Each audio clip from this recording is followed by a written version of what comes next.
Hey everybody, Wildman Wes here, and welcome to the Worst State of Movies, where we take a look at 50 movies made in each of the United States that are considered the worst of the worst, and at the end of it, I decide whether or not they are deemed worthy of the title for being the worst movie made in each state. Let's see where we go to today.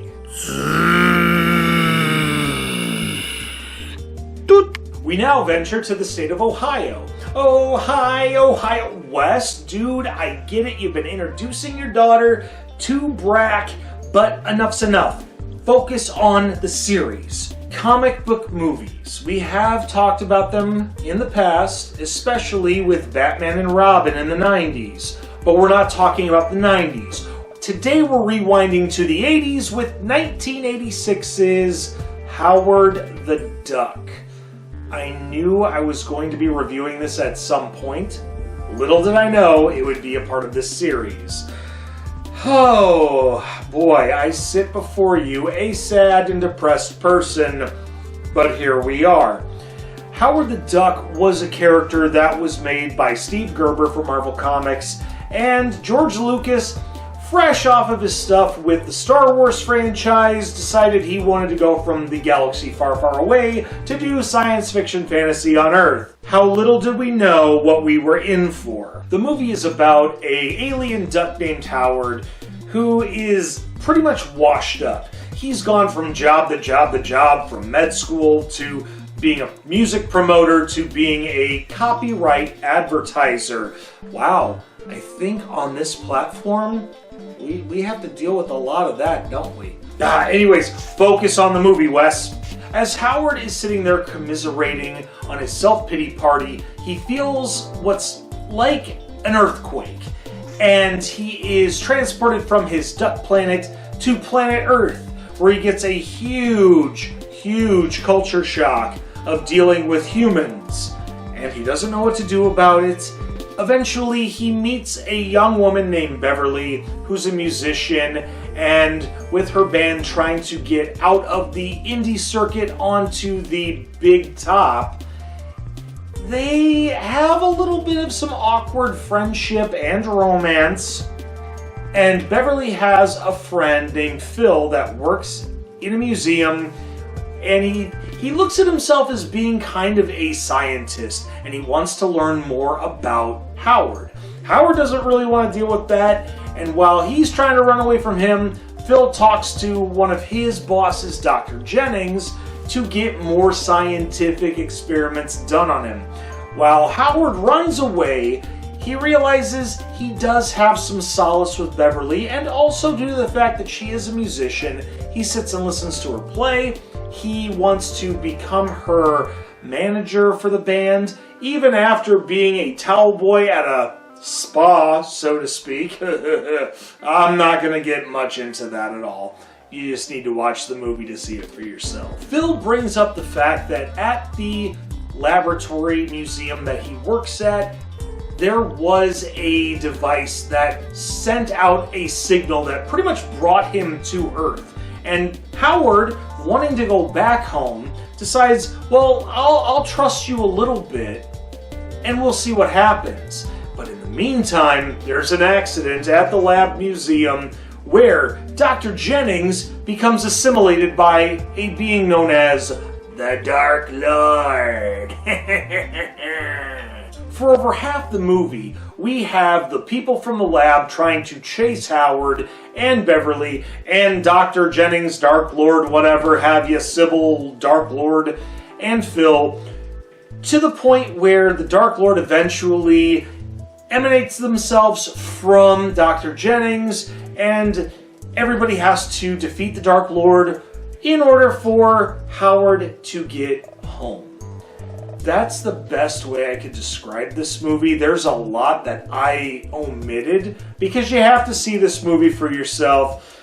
I'll admit, the last 10 minutes of the movie, I zoned out. I just couldn't anymore.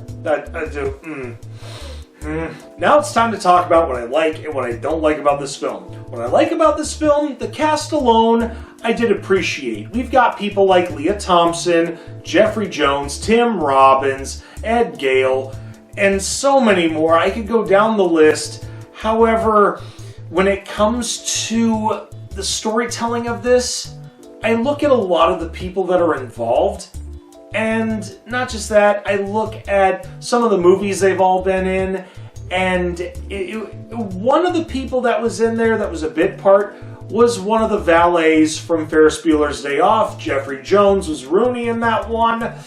And let's put it this way, they were not completely professionals. For those of you that saw my episode on Worst Date for Batman and Robin when it came to the bat puns and the cold puns and the poison puns,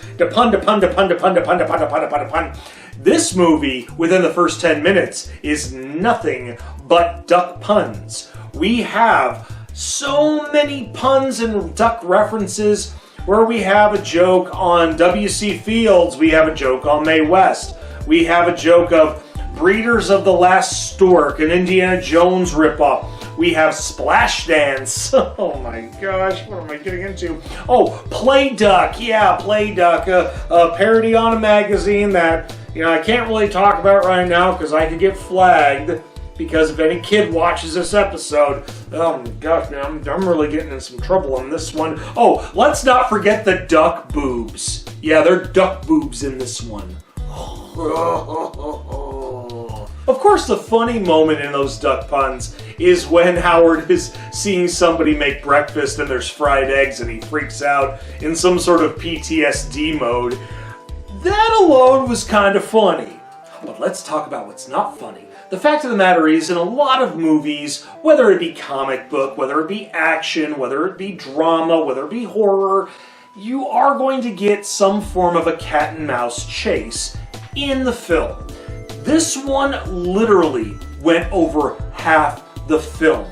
They could have dissected it a little bit where there was some breathing room, where there was times where you could, okay, let's get a little bit more story. Let's get a little bit more understanding of each character. Nope, it was get here, get here, get here, get here, Dark Lord, and get here, get here, get here, beat the Dark Lord. Oh, man. I understand why my wife didn't want to watch this movie, because ADHD overload is truly a thing.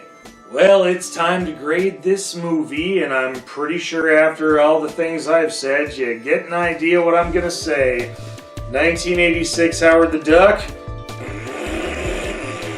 Oh, I know I'm gonna get a lot of hate online for this, and I understand why. Because Howard has made a little bit more of an appearance recently in the MCU, and if they do decide to make a movie again based on his antics, I hope they do it better. Because this one, I feel like they may not have given him enough justice. Apart from that, we hope you share on social media, but most importantly, you hit that subscribe button, I hope. And we also hope to see you next time for our next episode of The Worst State of Movies. Until then, I'm Wildman Wes. There are good movies out there, and there are bad movies out there. They may not be your cup of tea, but some of them may be somebody's can of Red Bull. Take care.